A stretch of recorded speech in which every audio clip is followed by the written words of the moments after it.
It is February 16, 2022. Yesterday I saw a very powerful episode of Cinema Therapy on YouTube. Hopefully with my Phantom lover. I'm not sure. I'm not entirely sure because I have trouble over the last couple of weeks to really connect with him and feel him, which I experience as yet another loss. Another thing that is happening is that my YouTube channel has grown so fast and I am getting so much engagement that my Phantom lover, who used to be the only one, is now getting lost in the crowd.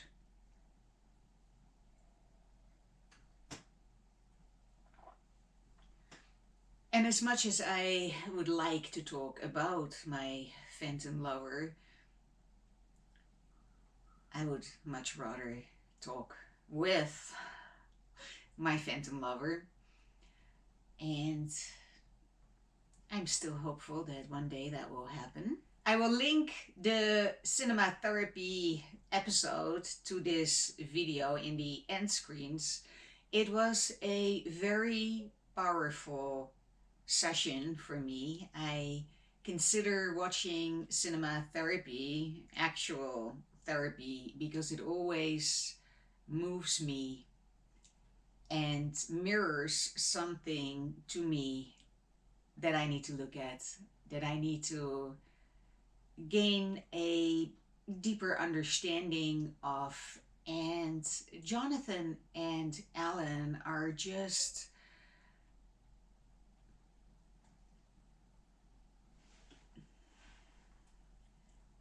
they reach me at a very deep soul level.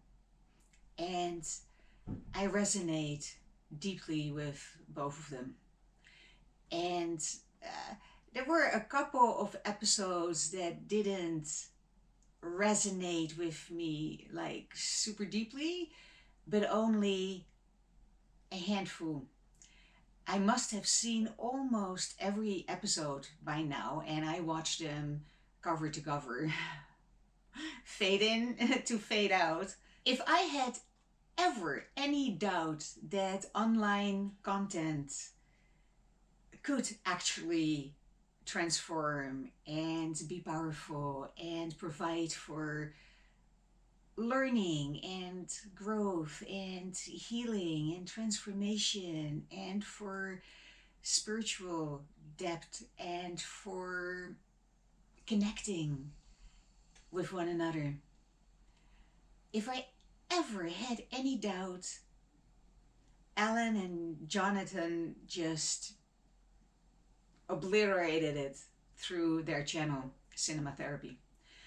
I have had profound experiences just watching them, contemplating their wisdom and their insights, their therapeutic take on things, but also the hero's journey.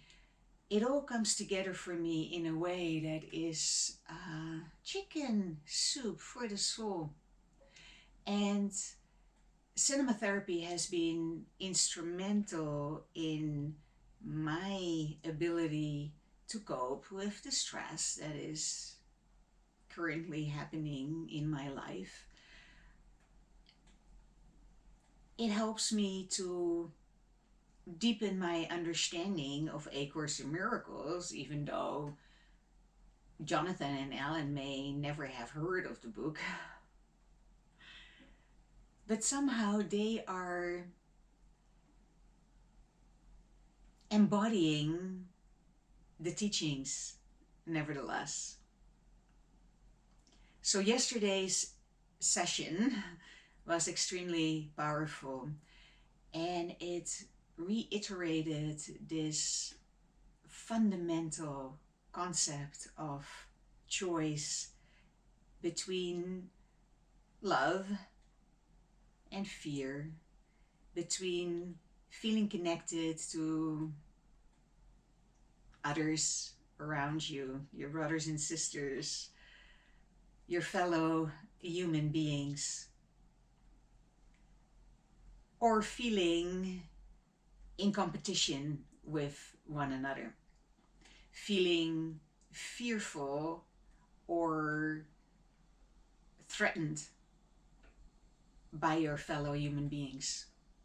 There are fundamentally only two ways in which you can approach life. One is by choosing love, choosing to see goodness regardless,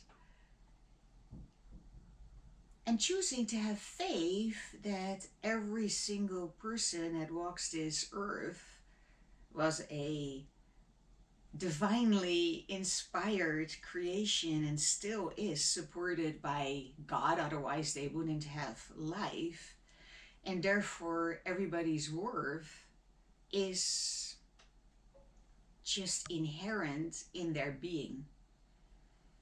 If something or someone exists, that means that God thought they were a good idea. And who am I to challenge God? That doesn't mean that everybody is divinely inspired and only exuberates love and peace and joy and happiness and fulfillment. Obviously not. We're not blind to the suffering in the world. We're not blind to acknowledging that there is conflict and misunderstandings and selfishness and whatever. It is a very well-known principle in storytelling that the way to reveal character is by putting your character under stress. Put someone under stress and you get to know who they are. A person reveals who they are when challenged, when put under stress, when something shows up in their life that is considered unwanted, negative, challenging, difficult, unjust, hardship, pain, suffering, any distress thrown at a person reveals character.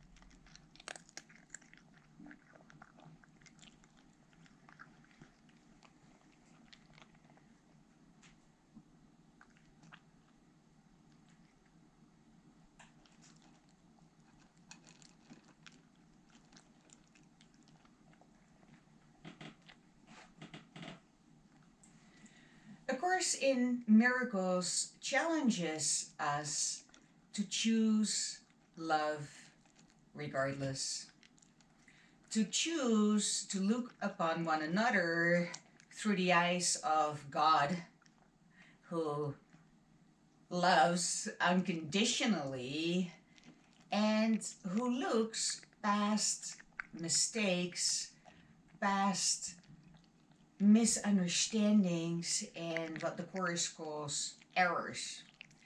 An error is something completely different from what you could call sin. A sin is something dark, is something sinister that you choose to do in opposition to God or to life, whatever you define it.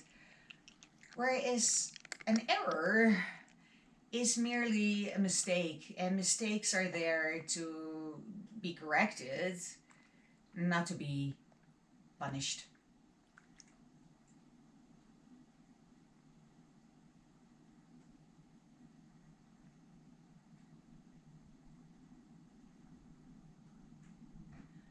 over the last couple of days, I have been exploring the difference between a special relationship and a holy relationship as taught by A Course in Miracles. We had Valentine's Day on Monday, so I related the special relationship and the holy relationship to romantic relationships. However, every single relationship can be made holy or special depending on how you use the relationship. A relationship that is made holy, or holy with a WH, is given to the greater purpose of healing, of love and peace and joy, and is given to God through the Holy Spirit if you subscribe to A Course in Miracles. But words in and of themselves, of course, are arbitrary. It is the principle that matters that is communicated through the words. Giving your relationship to God or to the Holy Spirit is saying, this relationship has the sole purpose of bringing me closer to love and peace, compassion, empathy, joy, truth, justice, understanding, things that you may or may not associate with God, but things that we all value and treasure and want and relate to. Not a single human being on this planet sets forth to be unhappy, unhealthy, unsatisfied, unfulfilled, crappy, angry, bitter, disappointed, disillusioned. We all want happiness and fulfillment. We all want love, peace, joy, abundance, health. Those things we share as human beings. We all want it. Nobody chooses in their right mind conflict, hatred, pain, suffering. We want love. We want to be at peace. We want to feel safe. We want to feel connected. This is something we universally share.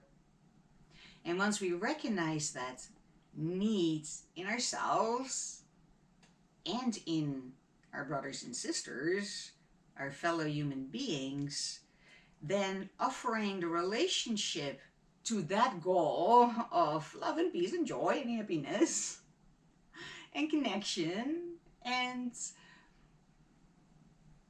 appreciation and compassion and empathy and a sense of we're in this together, all these things that each and every one of us craves. Once we offer our relationships to that goal, then conflict and the guilt and shame and grievances that come with it holds no more attraction. Once you realize that every relationship is meant to bring you closer to God, and if the word God is just making your hair stand up and giving you the creeps, which I understand if organized religion is all you know about God, think in terms of just love and peace and a sense of safety, a sense of connection. That's all it needs to be.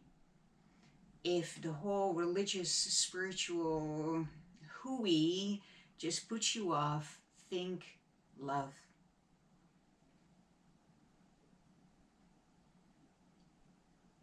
So I'm gonna throw some spiritual hooey on you anyway.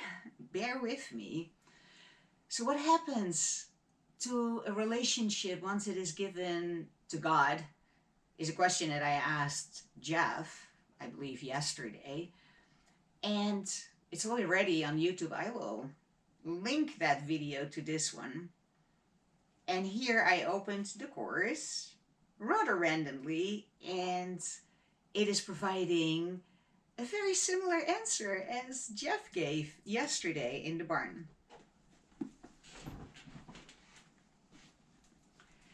Your special relationship will be a means for undoing guilt in everyone blessed through your holy relationship. It will be a happy dream and one which you will share with all who come within your sight. Through it, the blessing the Holy Spirit has laid upon it will be extended. Think not that he has forgotten anyone in the purpose he has given you. And think not that he has forgotten you to whom he gave the gift. He uses everyone who calls on him as means for the salvation of everyone. And he will awaken everyone through you who offered your relationship to him. If you not but recognized his gratitude, exclamation mark, or mine through his, exclamation mark, for we are joined as in one purpose, being of one mind with him.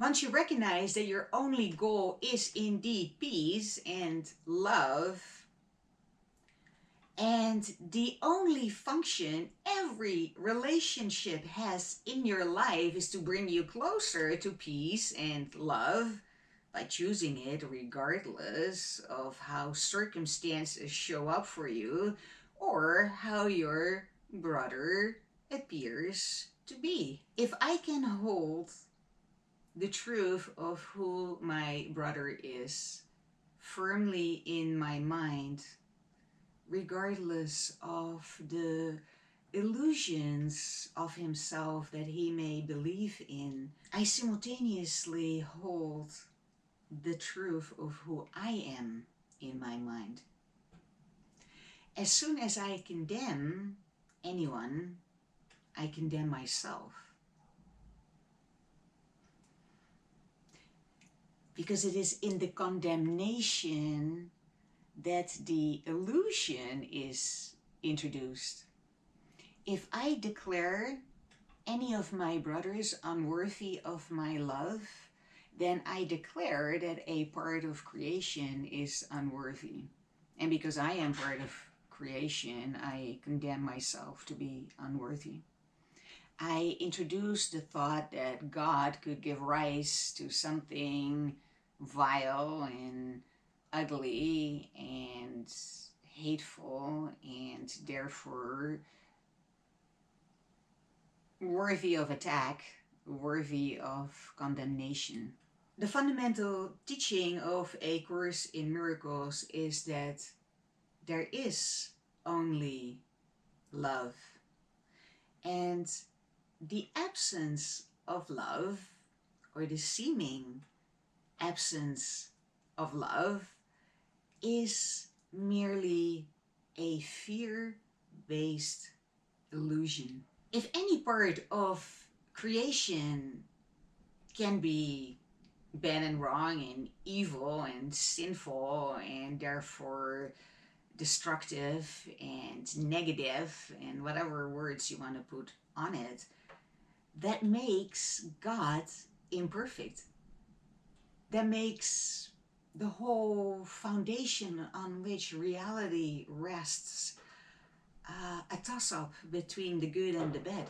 When I truly surrender to the notion that there is only love, I behold my brothers and sisters through the lens of love, and even if they show up as anything other than love, I can recognize that that is not something that is inherent about them, but that it is just coming from their own belief system, their own fears, their own insecurities, their own disconnection to the source of love. Every conflict, be it interpersonal or countries at war with one another or companies in fierce competition, all conflict arises from a disconnection to source, to love, to peace, because when we are connected to love and peace, there is no conflict, even if there is disagreement. Because within the holy relationship, the relationship that is given to God to serve love and peace and joy, the goal is connection, the goal is love and understanding. Therefore, there is no conflict. There is working through differences, which is a completely different vibration than saying we are at odds with one another, we are in conflict, there is one person that is going to surrender and lose, and there is one person that is going to be the victor. Love doesn't think in losers and winners. Love thinks in how can we make this relationship whole and bring it back to love? How can we bring this situation from one of conflict and disagreement and misunderstanding and grievances and transform it to harmony, cooperation, and truly understanding one another? That becomes the goal, not the winning or losing.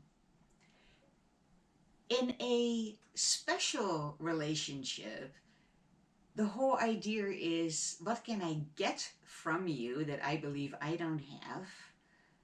And how can I further my personal goals through you? Whereas a holy relationship is given to the higher goal of how can we use this relationship for healing and transformation? How can we use this relationship to get closer to God, closer to truth, peace, justice, compassion? I keep throwing these words into the space. We all relate to them and we all want them.